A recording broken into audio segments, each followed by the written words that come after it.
Hello mga karelasyon. Alam nyo ba na ang pag-aaral sa human behavior at relationship dynamics, madalas nating makita ang isang pattern. Bakit ang mga taong mapagbigay ay madalas taken for granted, inaabuso, habang ang mga taong may malinaw na limitasyon ay nirerespeto? So ngayon, tatalakayin natin ang sikreto ng boundaries. Bakit ang isang babaeng marunong maglagay ng hangganan ay hindi lamang nagpapakita ng disiplina, kundi nagiging mas attractive at hinahanap-hanap ng mga lalaki? So ladies, kung interesado kang malaman ito, manood ka.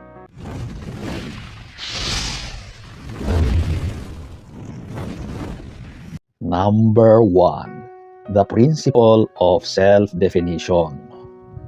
Alam nyo, ang boundaries sa madaling salita ay ang iyong personal border.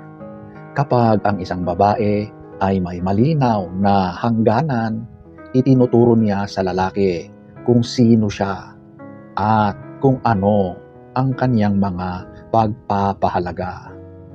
Bilang mga lalaki, hindi kami nanghuhula kung paano ka tratuhin. Ipinapakita mo na ang iyong personality, pagkatao, ay hindi negotiable. Sa psychology, ang taong may matibay na boundaries ay nakikita bilang stable at secure. Para sa amin, mga lalaki, nakaka-attract ang babaeng hindi chameleon. Ito yung hindi nagbabago ng ugali para lang magustuhan ng iba. Ang katapatan mo sa sarili mong limitasyon ang nagbibigay sa amin ng seguridad na ikaw ay isang babaeng may integridad. At yan ay lubos nakaakit-akit sa aming mga kalalakihan. Number 2, scarcity and the value of access. Sa ekonomiya at sa usaping psychology, ang anumang bagay na sobrang dami o laging available ay bumababa ang market value.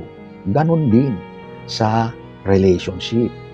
Kapag ang isang babae ay laging sumasang-ayon, nagsasabi na, opo, yes, sige, okay, laging sumasang-ayon, kahit ayaw niya, kahit agrabyado na siya, ang kanyang atensyon ay nagiging isang cheap commodity, bumababa ang halaga.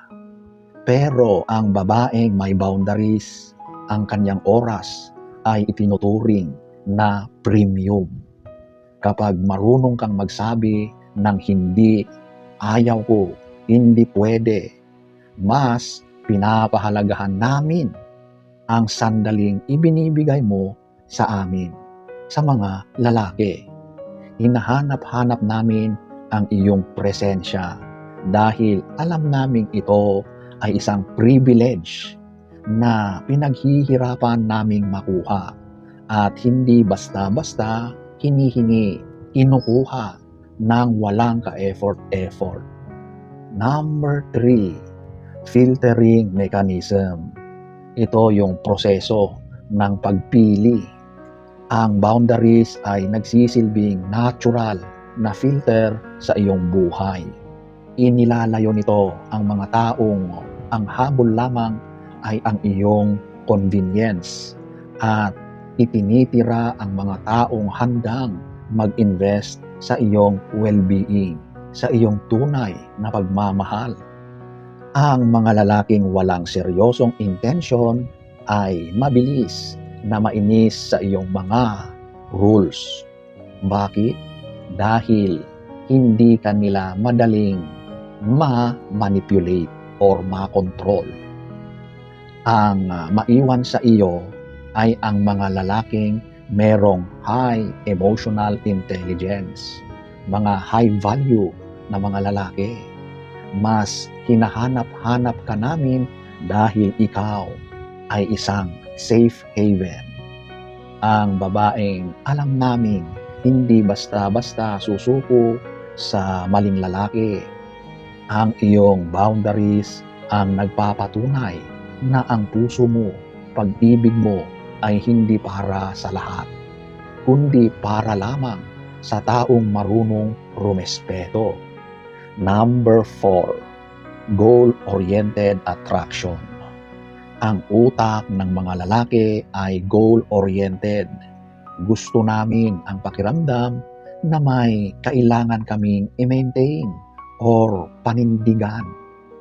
Ang boundaries ay hindi isang pader na humaharang. Ito ay hagdanan na kailangang akyatin. Kapag ang isang babae ay may mataas na pamantayan, hinahamon niya ang lalaki na maging best version ng sarili niya. Nakaka-inlove yung pakiramdam na kailangan naming ayusin ang aming pananalita, mga kilos, at intentions para lang maging karapat-dapat sa'yo. Ang babaeng may boundaries ay hindi kailanman naging boring. Siya ang nagpapanatili ng apoy at respeto sa isang matatag na relasyon. Number 5, emotional safety and predictability. Ang boundaries ay nagbibigay ng emotional safety. Maraming relasyon ang nasisira dahil sa passive aggressiveness. Yung galit na pala pero tahimik, hindi nagsasalita. Ang babaeng may boundaries ay direct at honest. Kapag may hindi siya gusto, sasabihin niya sa harap mo. Wala siyang paligoy-ligoy. Ito ang isang uri na pinaka-hinahanap-hanap ng mga lalaki, ang peace of mind. Hindi kami nangangamba na baka mali ang nasabi namin dahil alam naming itatama mo kami kung kinakailangan. Ang iyong katapangan na mag-set up ng limitasyon ay nagpapakita ng iyong maturity. At sa mata ng isang seryosong lalaki, ang maturity ay mas nakakaakit kaysa anumang panlabas na ganda. 2,000 years later. So, ayan po mga karelasyon. Tandaan niyo ito. Ang paglagay ng boundaries ay hindi pagiging maarte o mayabang o arrogante. Ito ay ang pinakamataas na anyo ng self-love. Kung hindi mo kayang bigyan ng hangganan ang pagtrato sa iyo ng ibang tao, lalo na sa lalaki, mawawalan ka ng espasyo para mahalin ang sarili mo. Huwag kayong matakot na mawalan ng tao dahil lamang sa inyong mga prinsipyo. Ang lalaking karapat-dapat sa iyo ay hinding-hindi tatalon sa bakod mo. Sa halip, kakatok yan sa pinto mo ng may dalang respeto at pagmamahal.